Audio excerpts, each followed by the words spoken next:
It is now more crucial than ever to acknowledge and address the challenges that lie ahead. Kabar angin kenaikan harga beras nyata meresahkan pengguna. Beras tempatan itu ada atau tidak?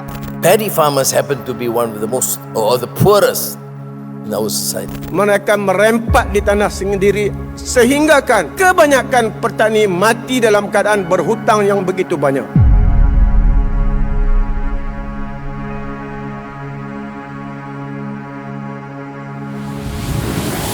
So there must be additional effort to uplift the living standards. Dan Lembaga Zakat Kedah bertanggungjawab bagaimana merubah sosioekonomi di Kedah.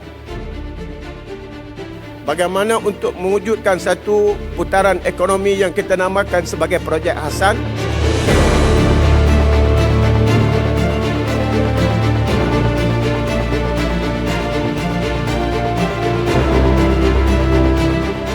We call it Projek Hassan, a collaboration between Lembaga Zakat Negeri Kedah, MIFC Leadership Council, Association of Islamic Banking and Financial Institutions Malaysia, and in SAFE University. 10 million ringgit is targeted to strengthen the Asnaf community to elevate the socio-economic conditions of the Asnaf in Kedah.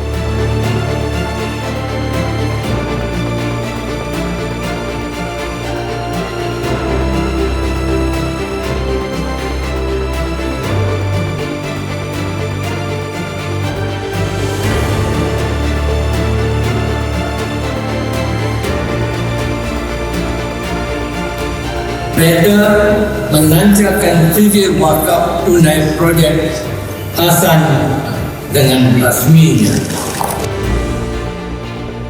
Zakat itu sebagai tanah, wakaf itu sebagai benih dan infak itu sebagai air yang mengalir yang akan memberi kelegaan kepada tanah dan benih dan akhirnya akan tumbuh dengan sebagai pokok yang rimbun. Lembaga Zakat Negeri Kedah. Kita tengok apa yang dibuat, apa yang lainnya, apa yang istimewa yang kita boleh belajar.